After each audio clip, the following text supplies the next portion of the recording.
एक ऐसी स्त्री जो नाखून की तरह कठोर हो। उसके जन्म का नाम मीनाक्षी था, अर्थात मछली जैसी सुंदर आंखें हो। शूर्पणखा रामायण की ऐसी पात्र थी जिसे सदा गलत समझा गया है। वो उन भाइयों की छत्र छाया में बड़ी हुई जिनकी नियति में युद्ध लड़ना, जीतना तथा ख्याति व प्रतिष्ठा अर्जित करना लिखा हुआ था। परंतु इन सबके विपरीत शूर्पणखा के जीवन का मार्ग पीड़ा और प्रतिशोध से भरा था। रामायण और रामचरित जैसे ऐतिहासिक महाकाव्यों की चर्चित पात्र शूर्पणखा लंका की राजकुमारी थी अथवा लंका के विनाश का कारण भी, लेकिन इन सबसे परे वो मुसलमानों की वंशज भी बनी। जी हाँ दोस्तों, मैं मानता हूँ कि बेशक आपको ये सारी बातें मजाक लग रही होंगी, लेकिन यकीन मानिए यही सच है। और आज की हमारी इस वीडियो में हम आपको शूर्पणखा के जीवन से जुड़े हुए कुछ ऐसे रहस्यों के बारे में बताएंगे जिसके बारे में शायद ही आप जानते होंगे, इसीलिए पूरे वीडियो को एंड तक जरूर देखिएगा। दोस्तों, शूर्पणखा महान ऋषि विश्ववा व कैकसी की पुत्री थी। वह रावण, कुंभकर्ण, विभीषण की बहन थी। शुरू से ही वो अति सुंदर व बड़े बड़े नाखूनों वाली स्त्री थी। जब शूर्पणखा विवाह योग्य हो गई तब उसका विवाह दैत्य राक्षस कालनेय के पुत्र विद्युत जीव के साथ में किया गया था। विद्युत जीव भी रावण के समान परम प्रतापी था। वह दैत्यों की जाति का राजकुमार था, जिसके अंदर भी रावण के समान संपूर्ण पृथ्वी पर शासन करने व राजा बनने की चाह थी। रावण लंका का राजा था। वह अत्यंत बलवान था। उसने अपने पराक्रम के बल पर अनेक राज्यों को अपने अधीन कर लिया था। वो संपूर्ण पृथ्वी, देवलोक व पाताल लोक को अपने अधीन करना चाहता था। इसीलिए उसने अपने जीवन काल में बहुत से युद्ध किए। एक दिन उसका सामना दैत्य राज कालनेय से भी हुआ और उनकी सेना में उनका पुत्र विद्युत जीव भी था। रावण ने ये जानते हुए कि उनकी बहन का पति है, यानी कि उनका जीजा है, इसके बाद भी उसका वध कर दिया।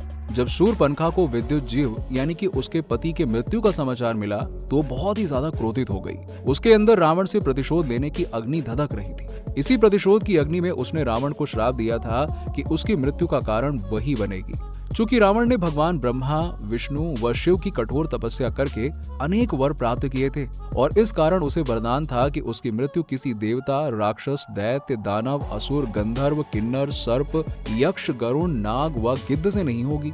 शूर्पणखा भी एक राक्षस थी और वो भी रावण को नहीं मार सकती थी। अब वो रावण से अलग अपने भाई खर व दूषण के साथ में रहने लगी थी, जो समुद्र के उस पार दंडकारण्य वन में रहते थे।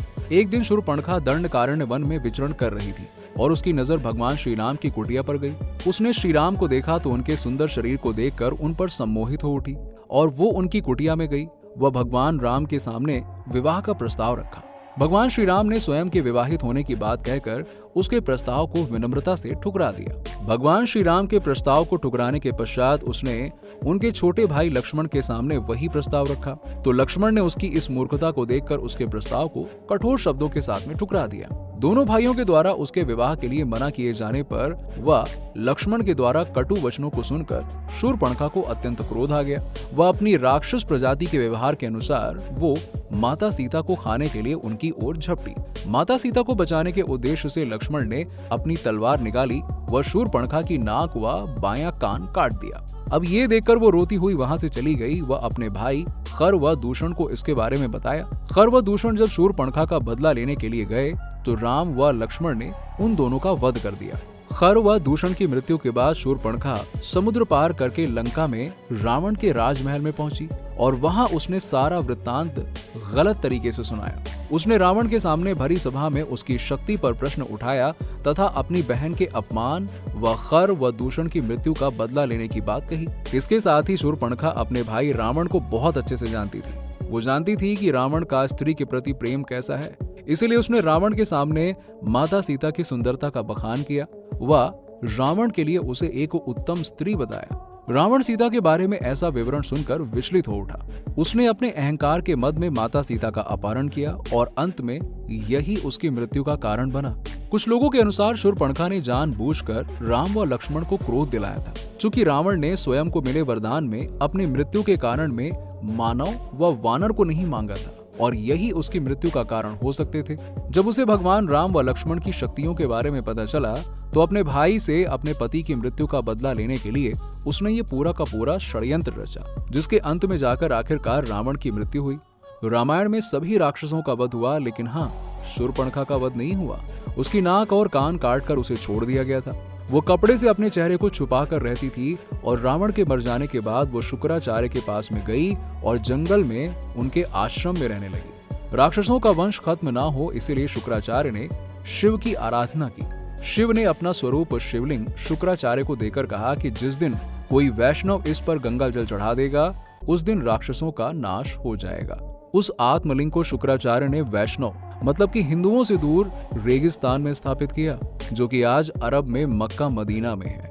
शूर्पणखा जो कि उस समय अपने चेहरे को ढककर रहती थी, उस परंपरा को उसके बच्चों ने बखूबी निभाया और आज भी मुस्लिम औरतें चेहरा ढककर रहती हैं। शूर्पणखा के वंशज आज मुसलमान कहलाते हैं क्योंकि शुक्राचार्य ने इनको जीवन दान दिया, इसीलिए ये शुक्रवार को विशेष महत्व देते हैं। आपको बता दें कि असल में इस्लाम कोई धर्म नहीं है, ये एक मजहब है, दिनचर्या है।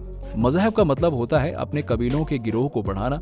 अब ये बात सब जानते हैं कि मोहम्मदी मूल रूप से अरब वासी हैं। अरब देशों में सिर्फ रेगिस्तान पाया जाता है, वहाँ जंगल नहीं है, पेड़ नहीं है, इसीलिए वहाँ मरने के बाद जंगल के लिए लकड़ी ना होने के कारण जमीन में दफन कर दिया जाता था। रेगिस्तान में हरियाली नहीं होती है, ऐसे में रेगिस्तान में हरा चटक रंग देखकर इंसान चला आता है, जो कि सूचक का काम करता था। अरब देशों में लोग रेगिस्तान में तेज धूप में सफर करते थे, इसीलिए वहाँ के लोग सिर को ढकने के लिए टोपी पहनते थे जिससे बीमार न पड़ जाएं। अब रेगिस्तान में न खेत थे न फल, तो खाने के लिए वहाँ अनाज नहीं होता था, इसीलिए वहाँ के लोग जानवरों को काट कर खाते थे और अपनी भूख मिटाने के लिए इसे कुर्बानी का नाम दिया गया।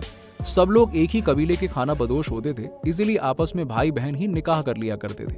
रेगिस्तान में मूर्ति बनाने को मिट्टी मिलती ही नहीं थी, इसीलिए मुसलमान मूर्ति पूजा नहीं करते थे। खाना बदोश जीवन होने से एक जगह से दूसरी जगह जाना पड़ता था, इसीलिए कम बर्तन रखते थे और एक थाली में 5 लोग खाया करते थे। कबीले की अधिक से अधिक संख्या बढ़े, इसीलिए हर एक को 4 बीवी रखने की इजाजत दी जाती थी। इस्लाम कोई धर्म नहीं है, ये मात्र एक कबीला है और इसके नियम असल में इनकी दिनचर्या है। अजमेर के ख्वाजा मोइनुद्दीन चिश्ती को 90 लाख हिंदुओं को इस्लाम में लाने का गौरव प्राप्त है। और साथ ही आपको बता दें कि अपने भाई रावण की मृत्यु के बाद शूर्पणखा ने भगवान विष्णु की गहन तपस्या की थी। वह उन्हें अगले जन्म में अपने पति के रूप में मांगना चाहती थी। भगवान विष्णु ने उसे ये वरदान दिया कि अगले जन्म में जब भगवान विष्णु कृष्ण रूपी अवतार में इस धरती पर आएंगे तब उनकी 16,000 पत्नियों में से एक शूर्पणखा भी होगी। शूर्पणखा एक ऐसी महिला थी जिसने राम लक्ष्मण से प्यार का इजहार किया, लेकिन दोनों के उसे ठुकरा देने के बाद में युद्ध की स्थिति बनी। अंत में अपने ही कुल के नाश का कारण भी वही बनी, लेकिन इसके बावजूद वो कृष्ण की पत्नी बनी, उसका उद्धार हुआ। बड़े बड़े ऋषि मुनि कठोर तपस्या के बाद भी ये सुख हासिल नहीं कर पाते हैं जो शूर्पणखा को ये आशीर्वाद मिला था। शूर्पणखा को न सिर्फ श्री राम से बात का सौभाग्य मिला, बल्कि लक्ष्मण तथा माता सीता के दर्शन भी हुए।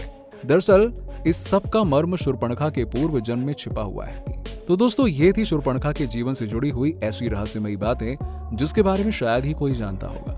अगर आज की हमारी वीडियो आपको अच्छी लगी हो तो कमेंट सेक्शन में कमेंट करके जरूर बताइए और साथ ही इसी तरह की इंटरेस्टिंग वीडियोस के लिए हमारे चैनल को सब्सक्राइब करना मत भूलिएगा। मिलते हैं आपसे अगले वीडियो में।